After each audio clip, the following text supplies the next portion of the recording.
Queridos irmãos e irmãs, vamos celebrar o quarto domingo do tempo da Páscoa no litúrgico A.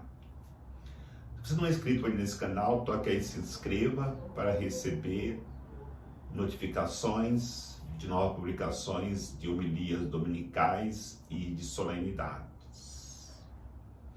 Os textos apresentados para reflexão, com primeira leitura do Atos dos Apóstolos, capítulo 2, versículo 14, e depois versículo de 36 a 41.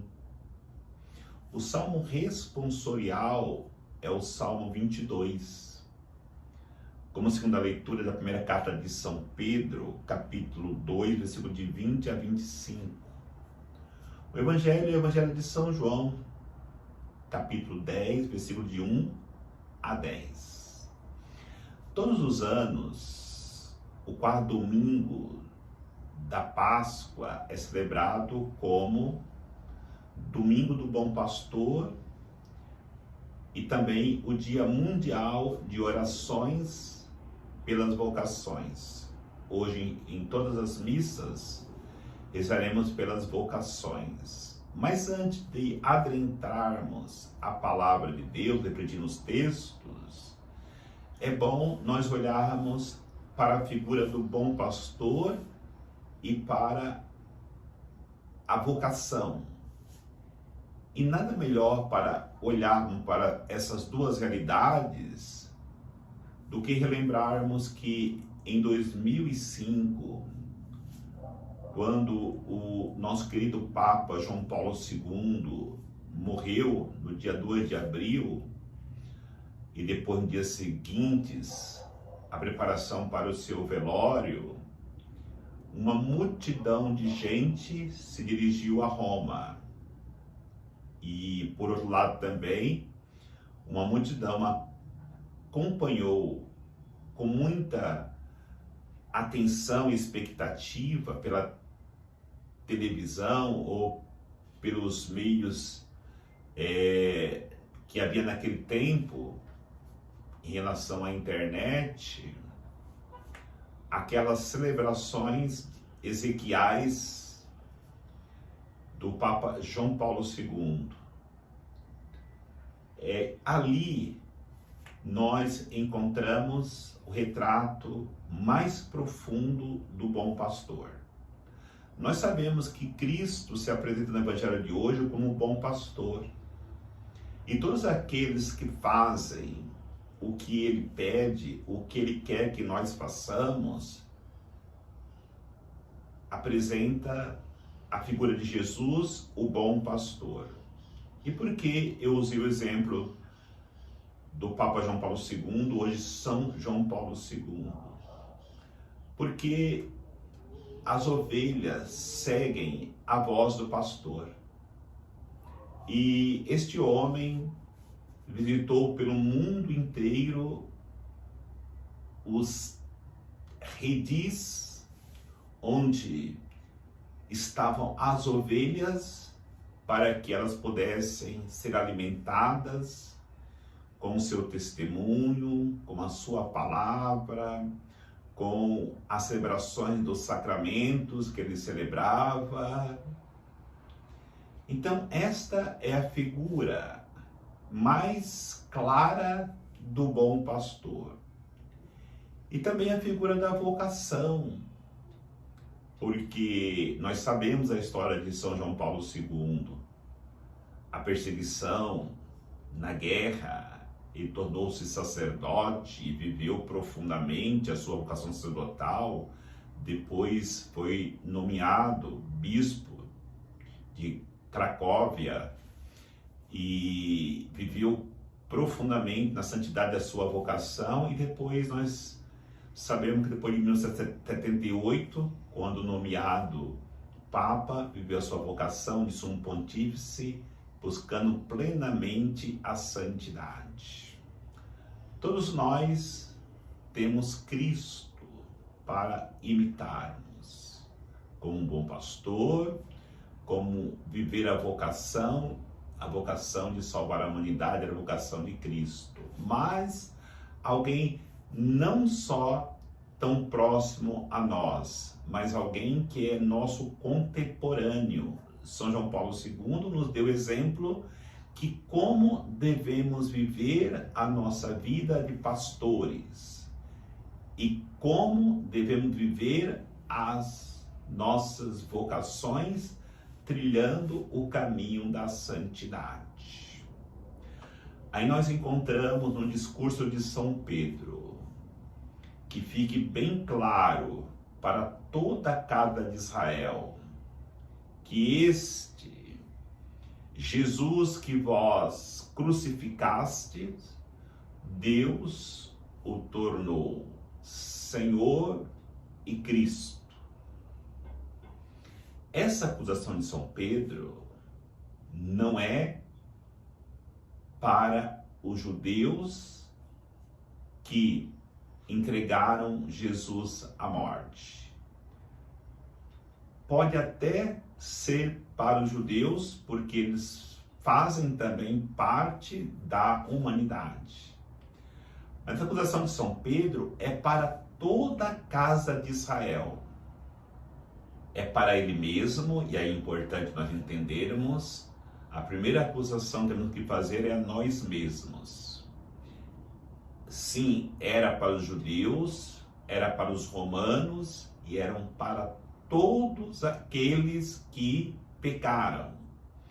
Porque Jesus foi crucificado por causa dos nossos pecados, para que nós pudéssemos experimentarmos a salvação nele. E aí, quando Pedro ouviu a sua própria palavra nessa pregação que ele fez, o seu coração se sentiu transpassado pelo amor de Deus.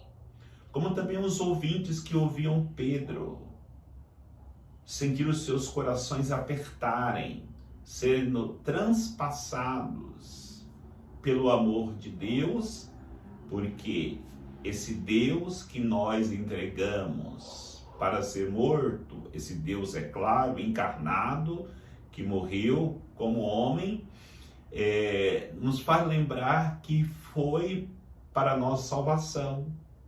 E Deus não permitiu que ele permanecesse na morte e o ressuscitou, e ele está vivo no meio de nós.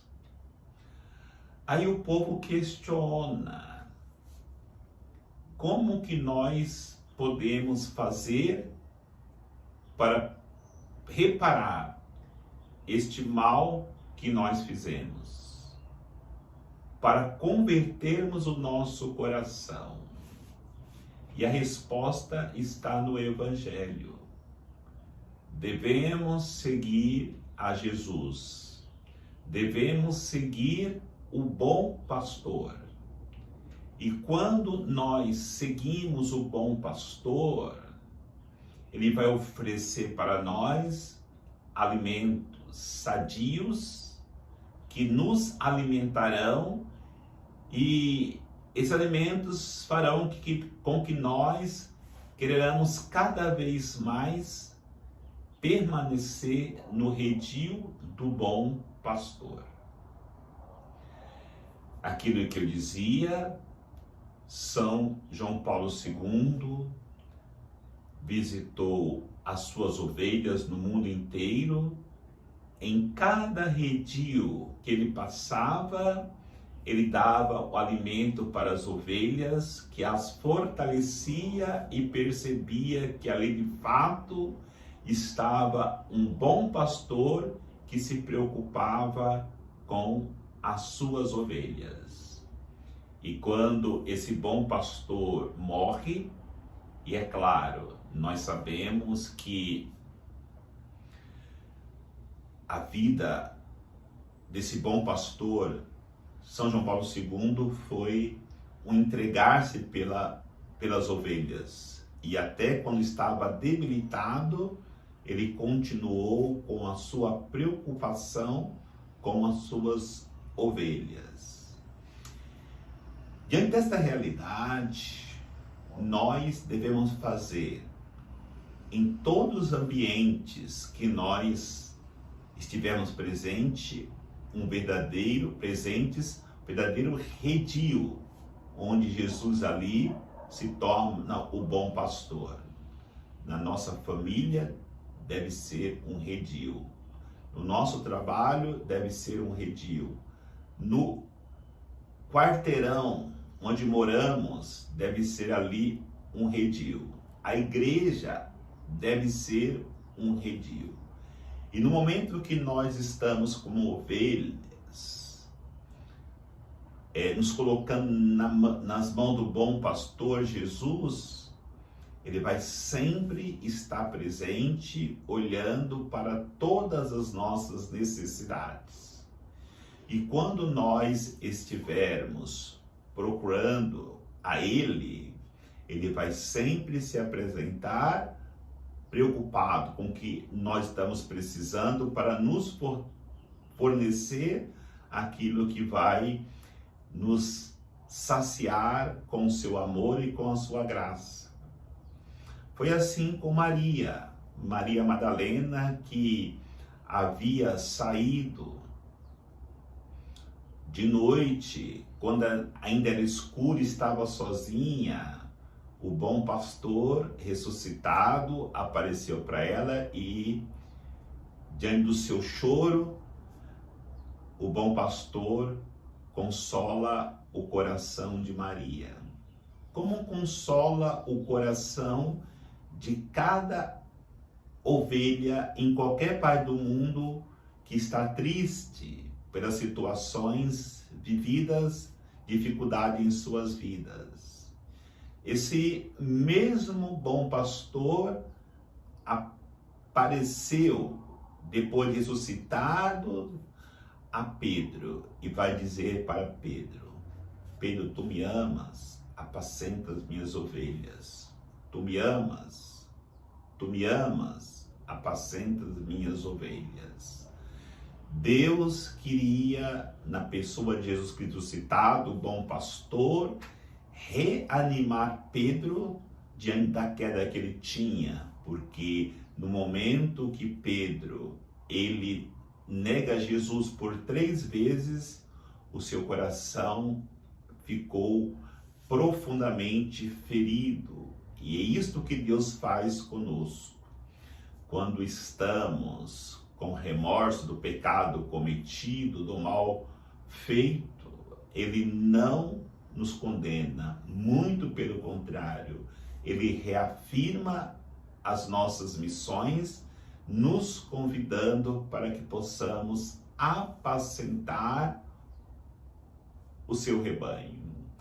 A mesma situação nós encontramos naquilo que nós ouvimos domingo passado no Evangelho, onde os discípulos de Emaús, tristes, voltavam para suas aldeias para poderem viverem a vida antiga, a vida velha. O bom pastor aparece, os alimenta com sua palavra, os alimenta com o partir do pão, e ali aqueles alimentos se tornam força para que eles possam aquecer os seus corações e se reanimarem para caminhar. No partir do pão, os seus olhos abrem e eles entendem que eles são chamados a uma missão e voltam para Jerusalém para cumprir as suas missões.